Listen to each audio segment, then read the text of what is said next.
In a world of bright and colorful heroes, you often have to ask, where is the line drawn when they are seen as too lighthearted? To be honest, that's when you have to ask, when is a superhero movie when you have too much comedy in it? Let's answer that question today. Salutations, my Phoenix Film Fanatics. I'm the Silver Spring Slasher, and welcome back to Superman. It's been a while since I've done one of these. Well, a solo review anyway. But I figured might as well get back into the swing of things. And boy is my first solo review in a while going to be a good one. Today I'm looking at Superman 3, released in 1983. This is a very tough one.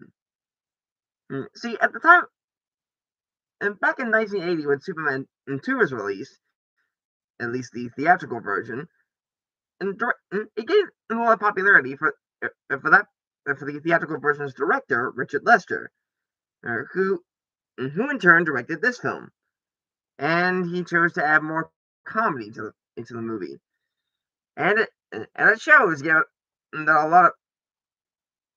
a lot of the humor comes in my opinion, bad taste, especially not helped given the fact that the yeah well-known comedian Richard Pryor into the mix. And I do have to ask, why would you actually do that? I mean, it's a Superman movie, not a Richard Pryor stand-up comedian with Superman. Nevertheless, it's my duty as a amateur reviewer to to dissect this movie and go over its good things, bad things, and some, to be more specific, what makes it do and don't work. Now, under normal circumstances, this film will be up for what I would usually call a movie mockery, but I have a love-hate relationship with this film, so I just can't. For on the other hand, we'll talk about that later. For now, let me a 10-minute rant and just dive into Superman 3. Now, the movie starts not very like the first two films at all. In fact, it begins with a domino effect of comedy. What do I mean by that? Well, it opens up with one of our two main characters in the film, Gus, amateur computer programmer Gus Gorman, played by Richard Pryor. To be honest, I do not hate this guy. I don't hate Richard Pryor. It's just I'm not really a fan of the character of Gus Gorman. It just comes off as boring. Like in a way that I find say insert bad comedy comic relief here. Oh, make it easier. It's like I don't mind Rob Schneider or Adam Sandler. I actually like a Pryor in some of his other works, but here he just comes across as not interesting. And unfortunately, along the way, it leads to a domino effect of accidents that happen all across the city of Metropolis, which results in Clark Kent, played once again by Christopher Reeve, to become Superman. And right off the bat, one of the first jokes of the movie is him changing in a photo booth. Although come to think of it, I'm not sure that happened in Superman 2. The point is wacky shenanigans ensue throughout the film. We are in trouble, people. Anyway, the film mainly it gives us something interesting. and, and basic, and basically, the love interest of the film is not Lois Lane this time. That's right. That's right. Margot Kidder's character of Lane is basically pushed aside for this film, and so it's someone else can shine. In this case, in this case, Clark, Clark Kent's old high school sweetheart, Lana Lang, played by Annette O'Toole. And I will admit she is one of the better parts of Superman 3, but not by much.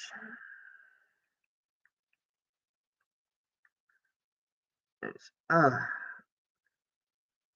and basically, the two of them meet up at a Smallville high school reunion.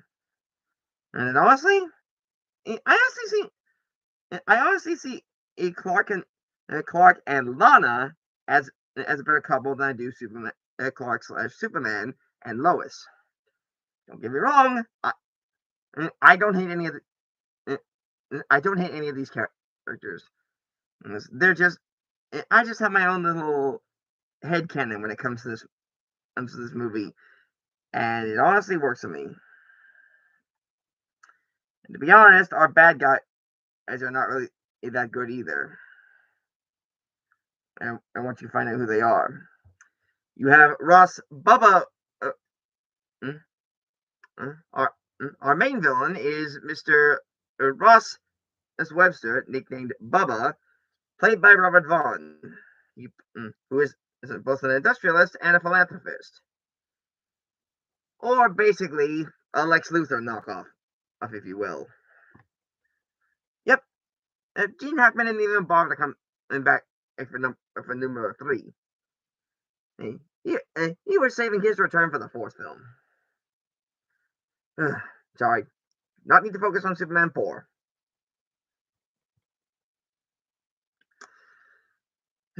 Anyway, he's also accompanied by his sister Vera, played by Annie Ross, and Ross's assistant I'm not sure how to pronounce this. Lorelei Ambrosia, played by Pamela Stevenson. Lorelei is basically the ditzy blonde, and she honestly does a good role in that part. And when she occasionally has a small little crush on Superman. Eventually, as time goes on in the movie, our 3 bumbling villains bump into Gorman and ask him to create a super and ask him to help them create a supercomputer that will allow them to pretty much for any evil villain slash as money wanting bum wants in the world. Well, the world, of course. As Gorman at first doesn't realize is what they're doing, but eventually he figures it out by the time, and it amounts to a small fortune to be exact. As luck would have it, though, using this supercomputer also hacks into a whole bunch of other technology, including a bunch of weather generating satellites. Superman is once again called into action, and even manages to well stop a nuclear meltdown from happening. How's he do that? He flies to a lake for and lifts the entire plate of ice, then flies it back over into the power plant and just dumps it there. The building splash just cools down the power plant and prevents some highly acidic chemicals from boiling over. Remember those chemicals for later because, trust me, they will come into plot very soon. Now, now, before I go any further, I will admit, I do have my own little fan theories as to why the villains in this film couldn't have been someone more, I don't know, iconic. My guess is, My guess is they didn't have the budget for it back in 1983, but hey, sometimes you work with what you got. Like, one big example is when they actually is when the villains in this movie actually create their own kryptonite, or as I like to call it, bootleg kryptonite. It's mainly because when a disguise goes and when Gorman, disguised as a U.S. military official, presents it to Superman, it basically doesn't work. Not at first, though. It starts to have lingering side effects, and it is noticed throughout the movie. For example, he starts to become a bit more aggressive toward criminals, and he even starts to come up and he even starts to come up a bit big-headed. Straight, for example, he causes oil spills in the ocean, and even manages to straighten the Leaning Tower of Pisa. I mean, come on, that's just wrong.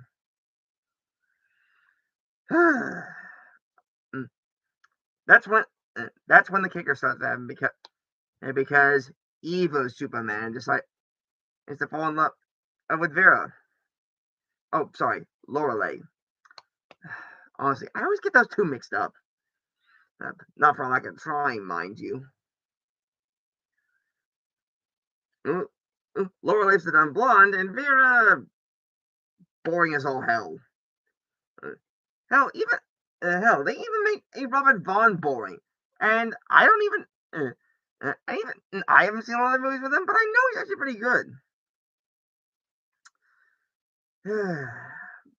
Bottom line, anywho, it turns out that Lana also had a kid with in a while back, and wouldn't you know it, there are a few scenes in the movie where the kid and Superman actually interact with each other. For example, when the kid gets knocked out in a cornfield and gets mowed down by a combine harvester. I will admit, I was actually scared for the kid. Yeah, but luckily, Superman stepped in the day before he became a very bloody hay bale. Yikes. And eventually, as time goes on, and Clark, Lana, and the kid all start to bond. Even hell, I'd say into the best moments in the film, when Clark and Lana are on screen. Then we come to and eventually, even after the halfway point, we start to come to the issues of the movie. Well, honestly, yeah, we get we eventually come into a bar and we see Superman there, drinking shots and shooting off peanuts. That's with his bare fingers. I will admit, this surprised me when I first watched the movie. It was like, what is this? Is this a knockoff film? But then I realized, no, the movie was still running. And eventually we come across a junkyard where we get by far the best, in my opinion, the best part of the movie. Clark Kent versus Clark Kent versus evil Superman. And I will admit, this actually, this actually got me to raise my eyebrows under the mask. Like, holy shit, this was awesome. An interesting idea they came up with. And it also bugged me with one problem. If they were gonna use if they were gonna do the whole evil Superman thing, why not just use Bizarro, who is basically an evil clone of Superman in the comics? Once, like all my other previous jabs of Superman 4 so far, I will get to that another time. I will just take that little rant away for later. Anywho, the battle that Clark and evil students have across the junkyard is impressive. And truly, you just it still blows my mind today how they do it. It's eventually though Clark manages to best uh, uh, best his evil twin born from the bootleg kryptonite. And wouldn't you know it, and he's back to normal and off to stop our villains. And he eventually discovers that they built a supercomputer in a cave, which honestly is quite a really impressive looking supercomputer for its time. I mean, in hell these days, a supercomputer in 2022 would be about the size of a gaming PC. Either that or the new iPad Air. Any, anywho, which has been on his way, they eventually realize they have to defend. Our three bumbling idiots have to realize is they have to defend the computer before Gorman even shows until Gorman shows up. And they do this with an automated defense system, which is shown being played like a video game on a computer screen. Yes, it's that level of stupid. Now, I'm gonna stop here and let you know this is gonna be the spoiler warning review. So if you haven't seen up to this point, skip it. Skip the next minute and a half, I guess. That's before coming back to the review. You've been warned. Eventually, after Gorman arrives and sees his supercomputer, he eventually has to figure out what to do. And a genius level supercomputer basically trying to defeat Superman. This sounds an awful lot like another villain I know. Oh, wait a minute. Brainiac. For those of you who don't know, in the comics, Brainiac originally started out as an alien from another planet who was basically shrinking cities from other worlds. But as time went on in the comics, he started becoming more and more dangerous, up to the point of becoming a human supercomputer. And let me tell you, I was disappointed when I made the comparison because it really pissed me off. Nevertheless, this supercomputer to stop Superman from destroying it multiple times.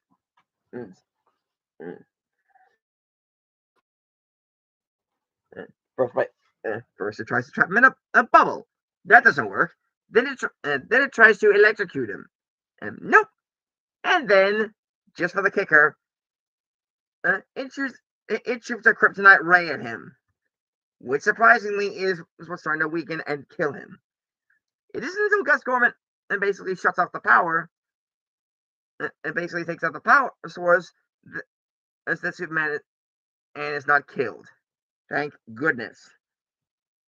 It's Vera who has gone completely and full bad guy at this point, and tries to get Gorman to get them back the power source, but that's when the supercomputer basically keeps adapting, even managing to run without the power source. Or unless I see another way, it's basically running its own power supply. The battery's not included, and with it going, and with the machine going so off its rocker, it starts to go. Even the supercomputer starts to go mad with power. Up to the point where they're trying to escape, Vera is absorbed into the computer and turned into an early version of a cyborg. And boy, I laughed when I first saw it, and now I cringe many years later. Keep in mind, this movie came out at least less than a full year before the Terminator did. Not the best way to describe a cyborg right now. Nope. Eventually, Superman manages to it's discovered that Superman brought with him a canister of radioactive chemicals, aka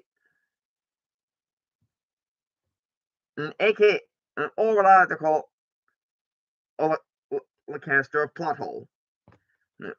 He, he puts he puts the canister of deadly chemicals in the computer, and it's basically a super. And what is this chemical, you ask? Basically, it's a super acid. It eats through pretty much anything if not kept at room temperature. And that's exactly what it does. The chemical boils over and just destroys the computer from the inside out. And eventually, and the whole thing just goes kablooey. The bad guys are fine and dropped off, and surprisingly not dropped off to jail, except for Gorman. And Gorman is given a second chance at work. On the way back, Superman picks up a lump of coal, which he turns into a diamond, and basically uses it as a gift for Lana.